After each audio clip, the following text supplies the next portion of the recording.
चलिए आज हम एक योजना के बारे में चर्चा करते हैं और यह जो योजना है वह स्कूल से संबंधित योजना है, शिक्षकों से संबंधित योजना है, शिक्षा से संबंधित योजना है, बच्चों के लिए किताब कॉपी से संबंधित योजना है, बच्चों के पोशाक से संबंधित योजना है, आवासीय विद्यालयों के लिए यह योजना है ना। कुल मिलाकर बोलेंगे कि पहले सर्व शिक्षा अभियान था, है ना, माध्यमिक शिक्षा अभियान, तो सभी को मिलाकर एकीकृत योजना बनाया गया। उस योजना का नाम है समग्र शिक्षा अभियान।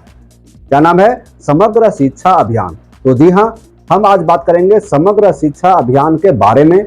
समग्र शिक्षा अभियान की शुरुआत कब हुई, इस योजना से हमें क्या क्या लाभ मिलती है, बजट राशि में राज्य सरकार और केंद्र सरकार का कितना प्रतिशत हिस्सा होता है, कितना अनुपात हिस्सा होता है, विभिन्न विषयों पर चर्चा करेंगे। इसमें बच्चों के लिए जो पुस्तक है, बच्चों के लिए जो आपका पोशाक है से संबंधित जानकारी हम देने वाले हैं। तो आइए समग्र शिक्षा अभियान के बारे में हम आपको बताने का काम करते हैं, है ना। सभी को हमारे चैनल पर स्वागत है, सभी को जोहार।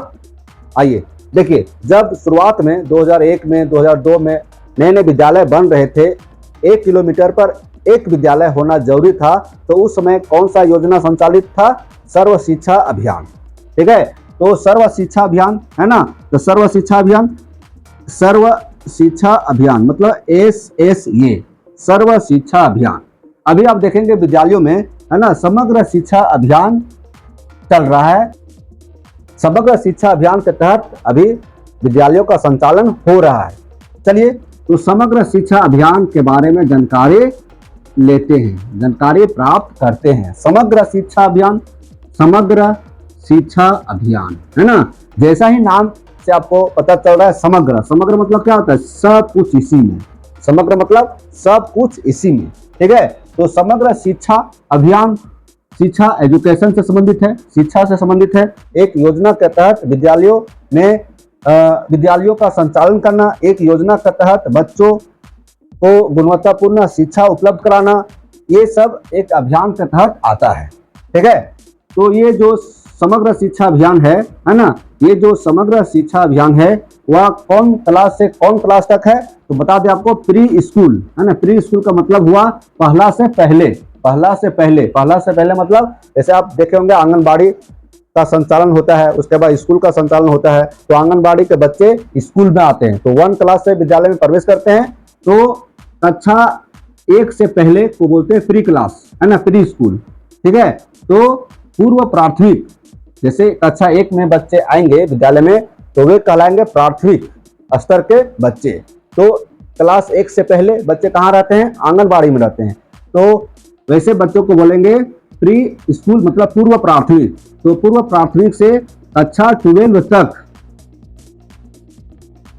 पूर्व प्राथमिक से कक्षा 12वीं तक जो स्कूलों में संचालित की जाती है उसको बोलते हैं समग्र शिक्षा अभियान। ठीक है, अब देखिए, एकीकृत केंद्र प्रायोजित योजना। यह जो योजना है एकीकृत केंद्र प्रायोजित योजना है, मतलब केंद्र सरकार के द्वारा संचालित यह योजना है ना।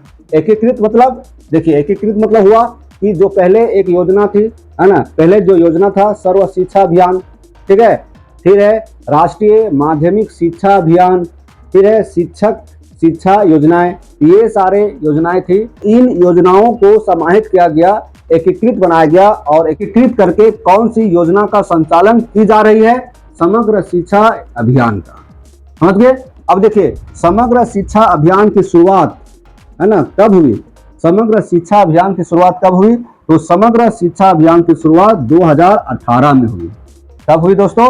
2018 में। तो 2018 और 19 का जो बजट है, इसी बजट में समग्र शिक्षा अभियान का जो पैसा है वो दिया गया। ठीक है, उद्देश्य क्या है? शिक्षा की गुणवत्ता सुधारना। तो इन स्कूलों के शिक्षा व्यवस्था में सुधार के लिए समग्र शिक्षा अभियान की शुरुआत किया गया केंद्र सरकार के द्वारा। पहले जो योजनाएं संचालित थी, सर्व शिक्षा अभियान, राष्ट्रीय माध्यमिक शिक्षा अभियान, शिक्षक शिक्षा योजनाएं, तो इसको एकीकृत कर दिया गया और उसका नाम रख दिया गया समग्र शिक्षा अभियान। ठीक है, अब देखिए, केंद्र सरकार और राज्य सरकार का बजट में अनुपात होता है ना।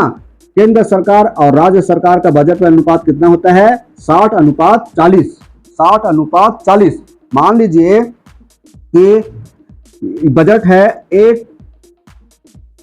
100 करोड़, है ना, 100 करोड़ रुपया है, तो इसमें से 60 करोड़, है ना, 60 करोड़ जो है वह केंद्र सरकार देगी और 40 करोड़ है सो राज्य सरकार देगी, है ना। तो 60:40 का होता है। लेकिन जो 7 सिस्टर स्टेट है ना, वहां पर स्थिति कुछ अलग है। वहां पर केंद्र सरकार का जो अनुपात है वह बढ़ जाता है, राज्य सरकार का अनुपात कम हो जाती है।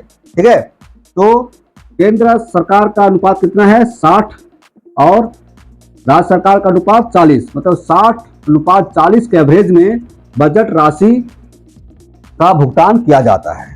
ठीक है, केंद्र और राज्यों के बीच का अनुपात होता है 60:40। फंड, जो फंड होता है, पैसा जो होता है, देखिए विद्यालयों में होता है, छात्रावास में होता है, नेताजी सुभाष चंद्र बोस आवासीय विद्यालयों के लिए होता है।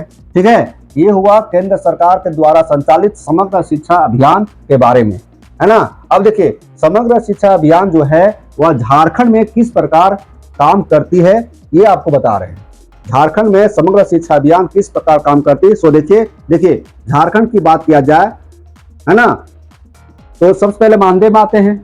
तो मानदेय में सहायक अध्यापक का जो मानदेय होता है वह इस अनुपात के तहत, है ना, मानदेय दिया जाता है। ठीक है, यहां लिखता है कि 60:40 केंद्र और राज्यों के बीच का अनुपात होता है कुल बजट राशि का। तो उसी में से, है ना, सहायक अध्यापकों का मानदेय दिया जाता है, सीआरपी बीआरपी का मानदेय दिया जाता है, परियोजना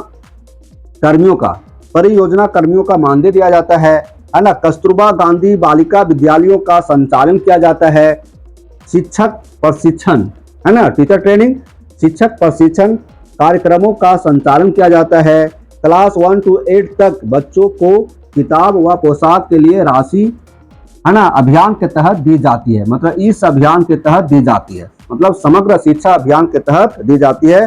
कक्षा 1 से 8 तक के बच्चों का, है ना, किताब और पोशाक, कहने का मतलब है ना कि किताब छपने में जो खर्च होती है उसका 60% केंद्र सरकार और 40% राज्य सरकार वहन करती है। उसी तरह से पोशाक में भी। तो इस तरह से समग्र शिक्षा अभियान विद्यालयों में काम करती है। ठीक है, तो दोस्तों हम बताएं समग्र शिक्षा अभियान से संबंधित छोटी मोटी जानकारी जो हर बच्चों से संबंधित है, हर स्कूल से संबंधित है, हर शिक्षकों से संबंधित है। जानकारी कैसा लगा? उम्मीद करते हैं कि इससे कुछ हम सीखें। ऐसे तो कोई किसी को सिखाता नहीं है, सिर्फ एक माध्यम बनता है। हम इस जानकारी को इकट्ठा किए और हम आप लोगों के सामने बताने की कोशिश की।